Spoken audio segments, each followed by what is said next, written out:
Prezados irmãos e irmãs, louvado seja nosso Senhor Jesus Cristo. Hoje, solenidade do batismo do Senhor e último dia do tempo de Natal, a Igreja nos oferece uma leitura do livro do profeta Isaías, que é conhecida como o primeiro canto do servo do Senhor. Quem é o servo do Senhor? É um personagem misterioso que aparece 4 vezes no livro de Isaías. Esta é a primeira vez em que ele aparece. Aparece como alguém que é querido por Deus. Eis o meu servo, eu o recebo. Eis o meu eleito, nele se compraz a minha alma. Portanto, Deus se compraz, se alegra naquele servo. Pus meu espírito sobre ele, isso é importante. Se este servo estará cheio do Espírito de Deus, significa que ele será o ungido, o consagrado, o Messias. Ele promoverá o julgamento das nações. Ele virá, portanto, como o juiz, ou aquele que vai estabelecer a justiça. Mas ele vai fazer isso de maneira discreta. Ele não vai gritar, não vai levantar a voz, nem se fazer ouvir pelas ruas. É verdade que Jesus pregou, mas ele foi muito mais eloquente quando estava em silêncio, crucificado. Foi no Calvário que ele, sem falar, mostrou ao mundo inteiro o que é amar. Ele não quebra uma cana rachada, nem apaga um pavio que ainda fumega. Ou seja, se a cana é rachada, mas ainda não quebrou, ele vai consertar. Se o pavio está apagando, mas ainda não apagou, ele vai fazer a chama reviver. Ele vai salvar tudo que for salvável. Ele não esmorecerá, nem se deixará abater enquanto não estabelecer a justiça na terra, os seus ensinamentos nos países distantes que esperam por ele. Eu, o Senhor, te chamei, a ti, o meu servo, para a justiça, e te tomei pela mão. Eu te formei, mesma palavra usada quando Deus formou Adão do limbo da terra. Eu te formei e te constituí como centro da aliança do povo. Este servo vai servir de ligação, de elo, de aliança entre Deus e o povo. Mais tarde, o mesmo profeta vai explicitar que este servo vai sofrer como vítima de expiação pelos pecados do seu povo, como luz das nações. Portanto, agora este servo não vai se restringir a Israel, mas ele vai iluminar as nações para abrir os olhos dos cegos. Ele vai ser luz, então ele vai curar a cegueira. Para tirar os cativos da prisão, ele vai dar liberdade. E para tirar do cárcere os que vivem nas trevas. Agora ele faz as duas coisas. Tirar do cárcere é dar liberdade. Os que vivem nas trevas são os que precisam ser iluminados. A missão dele, portanto, é dar luz e libertação. Tudo isso ele vai fazer. E vai começar por Israel, mas vai se estender a todas as nações. Este é o servo. A palavra servo, em grego, se diz pais, que pode significar servo ou filho. E São Mateus usa esta palavra para indicar o que o pai disse de seu filho Jesus no dia em que ele foi batizado por João no Rio Jordão. Este é o meu filho amado. A palavra poderia ser traduzida: este é o meu servo, no qual eu ponho o meu bem-querer. Portanto, como filho e servo são intercambiáveis, o Jesus, ao ser batizado, se revela ao mesmo tempo como o servo, que é obediente ao Pai, e como filho, que é amado pelo Pai. As duas coisas ele é. E uma coisa não exclui a outra. Ele é obediente como servo e ele é amado como um filho. O Salmo 28, que nós lemos em seguida, fala sobre a voz de Deus na tempestade. Quando há uma tempestade e há trovões, parece que alguém lá em cima está falando. O salmista interpreta os trovões como a voz de Deus que está falando na tempestade, que está manifestando o seu poder, a sua voz no trovão reboando, a sua voz sobre as águas imensas. Por que este Salmo 28? Porque quando Jesus foi batizado, os céus se abriram e a voz do Pai se fez ouvir. Esta voz falou, à semelhança de um trovão. Este é o meu Filho amado, em quem eu me comprazo.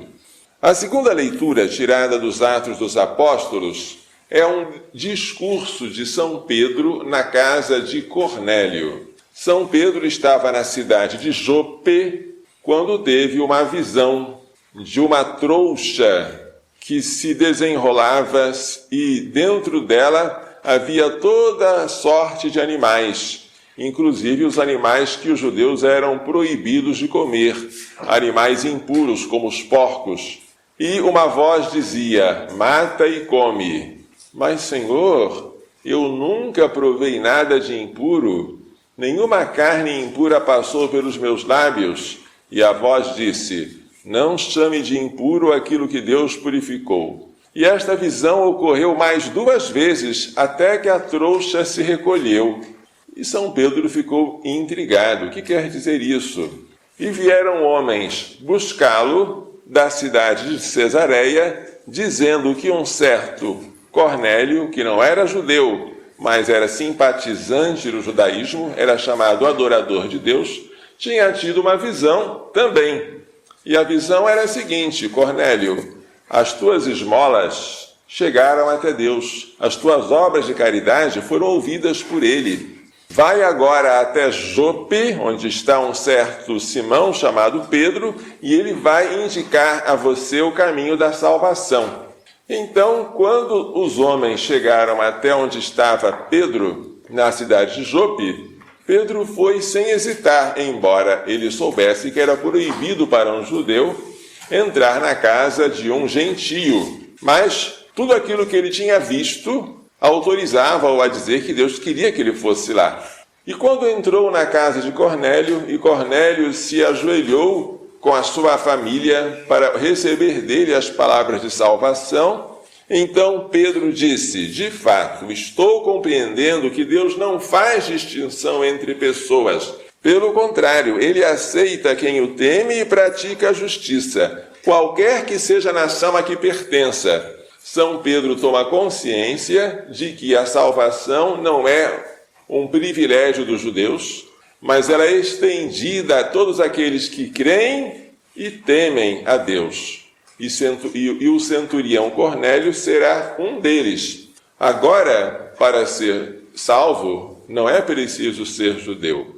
Para ser salvo é preciso receber o batismo, que judeus e gregos, escravos ou livres, homens e mulheres recebem, e crer em Jesus Cristo. A salvação se dá pela fé, pelo sacramento do batismo, pela incorporação à igreja, corpo de Cristo, que é meio de salvação.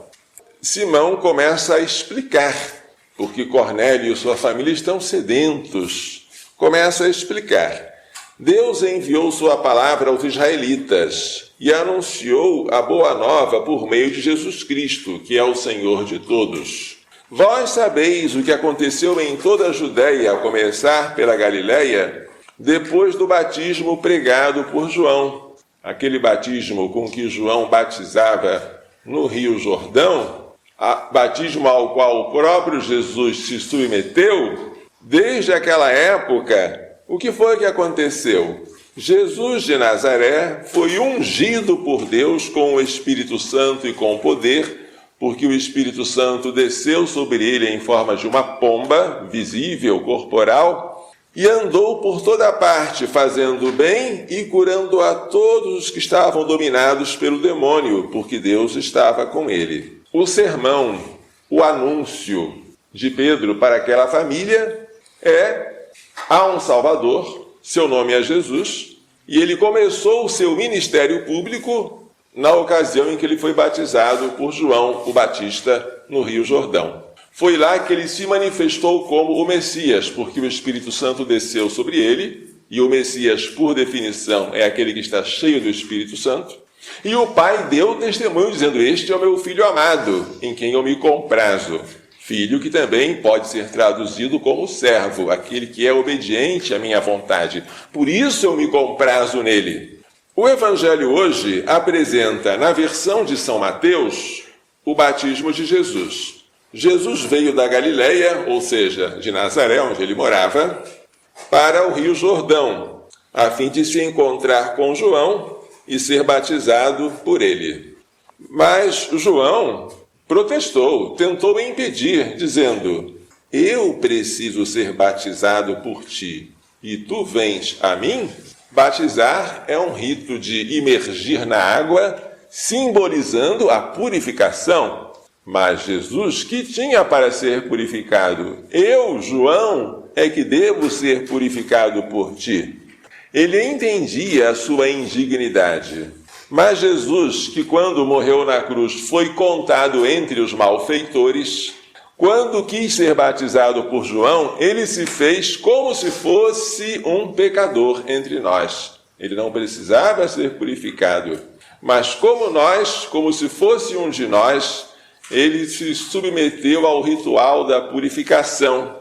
Deixa que seja assim como está por ora, porque devemos cumprir toda a justiça. Jesus é aquele que veio para obedecer, para cumprir a vontade do Pai, para ser justo. E assim ele se submete a um ritual ao qual não era obrigado, para se solidarizar conosco, para expiar os nossos pecados, porque toda a vida de Jesus é redentora, não apenas a hora do Calvário. Em toda a sua vida ele estava oferecendo-se ao Pai por nós, inclusive aí neste batismo, e para santificar as águas, para que elas se tornassem a matéria apta para o sacramento do batismo que ele iria instituir em substituição ao batismo de João, que era provisório. O batismo de João significava a conversão, significava o perdão dos pecados, mas ele não perdoava. Quem era batizado por João não se tornava filho de Deus, não recebia a graça santificante, não tinha impresso em sua alma o caráter batismal, não se tornava herdeiro do céu, porque esse batismo era provisório. Ele era um sinal sensível, mas não era eficaz. Ele não produzia aquilo que significava, ele não era um sacramento. Mas o batismo que Jesus vai oferecer para nós será um sacramento. Depois de ser batizado, Jesus saiu da água. Este sair da água representa que agora ele está nos livrando do naufrágio em que nós havíamos sido submersos pelo pecado de Adão. Ele agora sai da água como um vitorioso e carregando-nos consigo. E quando ele sai da água, o céu se abre. Aquele céu que havia sido fechado pelo pecado de Adão se abre pela obediência e pela humilhação de Cristo.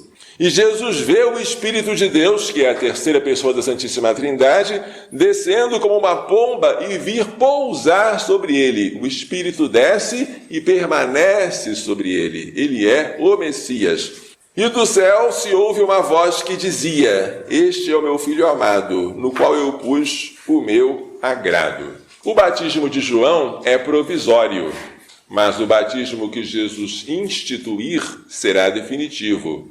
O batismo de Jesus vai se estender a todas as nações. Ide, fazei discípulos todos os povos, batizando-os em nome do Pai, do Filho e do Espírito Santo. Fazei-os observar tudo aquilo que eu vos prescrevi, e eis que eu estou convosco todos os dias, até a consumação dos séculos.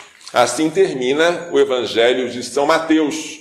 São Mateus é o mesmo evangelista que hoje nós lemos, narrando o batismo de Jesus, por São João Batista.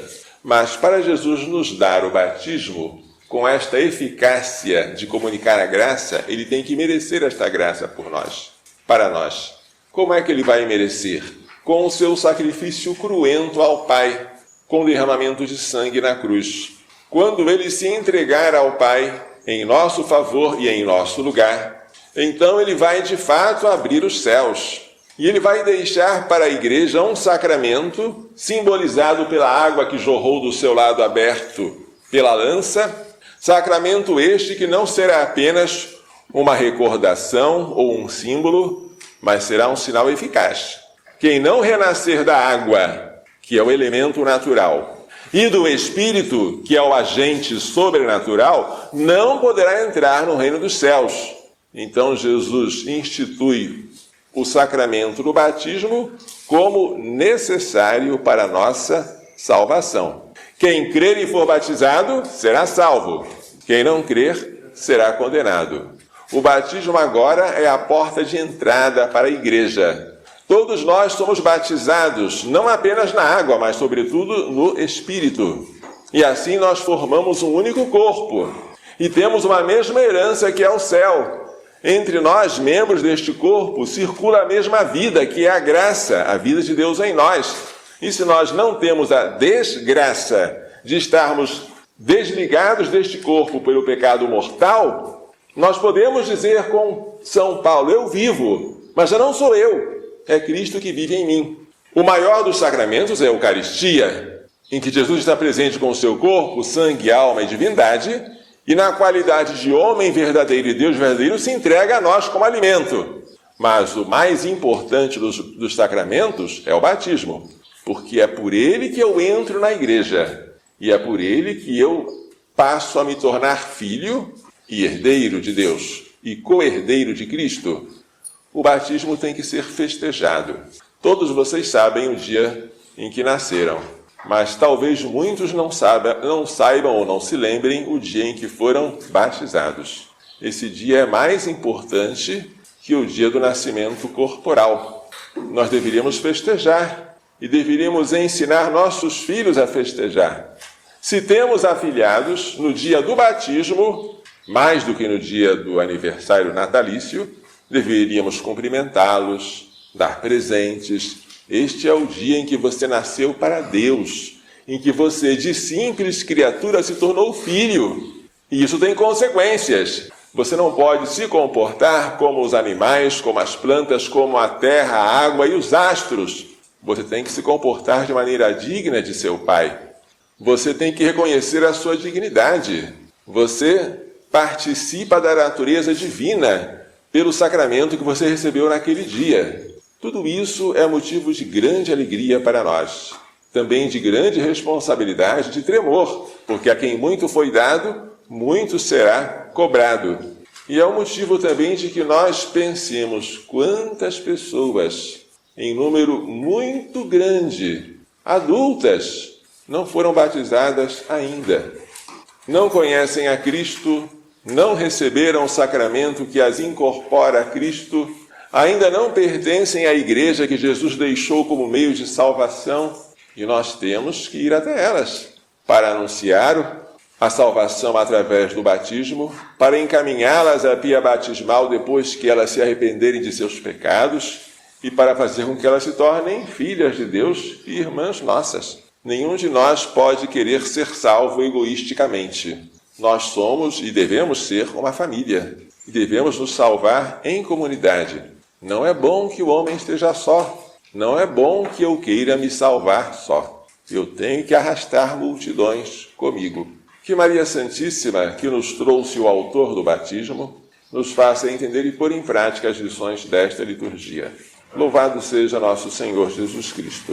Assim seja louvado nosso